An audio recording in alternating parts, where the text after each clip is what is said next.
पहली बात तो कोई सरकार किसी की भी स्वतंत्रता को नहीं दबा रही और मैं इस बात को हाईलाइट नहीं करना चाहता, बट ये लोगों का कोई हक ही नहीं है किसी की भी स्वतंत्रता के ऊपर चर्चा करने का।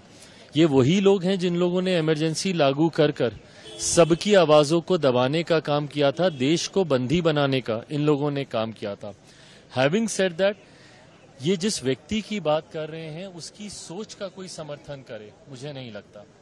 ऐसे में जीतकर वो आए हैं, सदन का वो हिस्सा हैं, अपनी बातों को रखें, बट हाँ, देश हित पर अगर कभी कोई उंगली उठेगी या देशवासियों के हितों पर अगर कभी कोई उंगली उठेगी तो उस पर ये सरकार कभी खामोश नहीं रहेगी। सर, एक सवाल और है, यूनियन बजट को लेकर जिस तरीके से लगातार कमेंट हो रहे हैं कि सही नहीं है, विपक्ष लगातार हमलेवार हो रही है। हालांकि आज भी पार्लियामेंट्री अफेयर्स मिनिस्टर ने बोला कि सपोर्ट करना चाहिए इस पूरे मामले में, सबके हित के लिए है। कैसे देखते हैं, क्या कहेंगे इस पर, क्योंकि बिहार को ही सौगात दी गई। एनडीए का सहयोगी होने के नाते मैं सबसे पहले मेरे प्रधानमंत्री जी को बिहार की 14 करोड़ जनता की तरफ से धन्यवाद करूंगा कि पहली बार देश में एक ऐसे प्रधानमंत्री आए, देश में एक ऐसी वित्त मंत्री आई जिन्होंने एक बड़ी आबादी की चिंता की।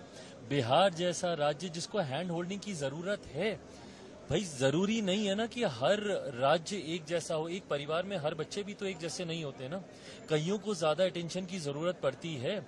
बिहार पिछड़ा राज्य है, ये बात किससे छुपी हुई है और लंबे समय से हम लोग मांग करते थे, मेरी समझ के परे है। और जवाब दे कांग्रेस और राजद के लोग कि भाई क्यों इस बात का विरोध किया जा रहा है। आज अगर बिहार को अगर हैंड होल्डिंग की गई है, बिहार के लिए अगर सहूलियतें दी गई हैं, तो इस बात से राजद और कांग्रेस के लोग किस मुंह से जाएंगे? ये लोग अभी अगले साल ही बिहार में चुनाव है, किस मुंह से जाएंगे ये लोग बिहार में वोट मांगने? और ये वो राज्य हैं जिनकी लंबे समय से मांग रही है। हम लोग लंबे समय से विशेष राज्य के दर्जे की हम लोग मांग करते रहे, बट हम लोग इस बात को भी जानते हैं कि जो प्रावधान है आज की तारीख में, संभवतः उसके तहत तुरंत हम लोग को स्पेशल कैटेगरी स्टेटस नहीं मिल सकता है। पर जब तक नहीं मिल सकता, स्पेशल पैकेजेस भी तो मिलने चाहिए। कांग्रेस की अपनी खुद की सरकार थी ना, क्या किया इन लोगों ने 2004 से लेकर 2014 तक, जब तक ये लोग यूपीए की सरकार में, जब मनमोहन सिंह जी थे, उसी सरकार में इन प्रावधानों को भी समाप्त किया गया ना कि अब किसी राज्य को विशेष राज्य का दर्जा नहीं दिया जा सकता। क्यों इन प्रावधानों को समाप्त किया गया?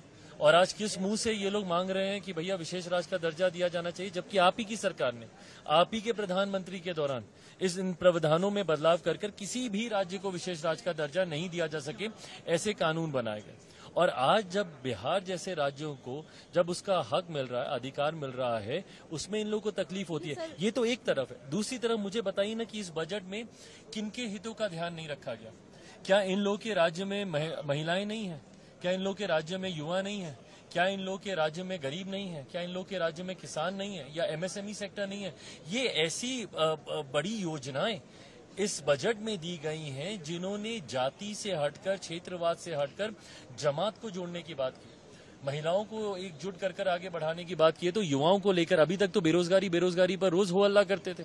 आज जब अलग अलग स्कीमों के तहत, 5 अलग अलग स्कीमों के तहत 4.1 करोड़ युवाओं को सीधा रोजगार पहुंचाने की बात की। एमएसएमई सेक्टर को जब आप मजबूत करते हैं, सबसे ज्यादा रोजगार देने वाला ये सेक्टर है।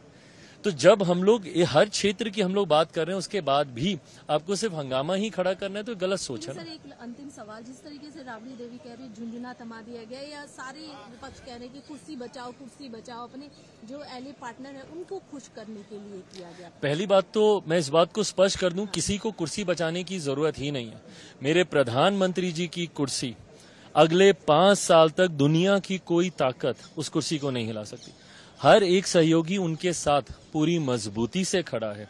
और मैं तो 2029 तक ही मैं बात नहीं कर रहा, मैं तो 2034 की भी बात करूंगा कि भाई अगले 5 साल जिस तरीके से विपक्ष का इस बार का रवैया रहा है, जिस तरीके से इन्होंने लोगों को डराकर चुनाव लड़ने का काम किया, इन 5 सालों में देश की जनता को पता चल जाएगा ना कि कौन से आरक्षण पर आंच आई है। इन 5 सालों में पता चल जाएगा कि कौन सा संविधान खत्म कर दिया। किस मुंह से जाएंगे अगली बार ये लोग 2029 के चुनाव में, किस मुंह से जाकर ये लोग बोलेंगे? क्योंकि पूरा चुनाव तो इसी डर में ये लोग लोगों को डराते रहे कि आरक्षण समाप्त हो जाएगा, संविधान की हत्या कर दी जाएगी। जब इन 5 सालों में ऐसा कुछ भी नहीं होगा, बल्कि आरक्षण और मजबूत होता हुआ दिखेगा, संविधान और सशक्त होता हुआ दिखेगा तो अपने आप अगली बार जनता इनसे सवाल पूछेगी। तो इन लोगों ने झूठा प्रचार करके 2024 तो अपना जो बर्बाद किया ही, 2029 भी बर्बाद कर दिया। तो प्रधानमंत्री जी की इस कुर्सी को खतरा 29 तक ही नहीं, 14 तक भी कोई खतरा, 34 तक भी कोई खतरा नहीं है।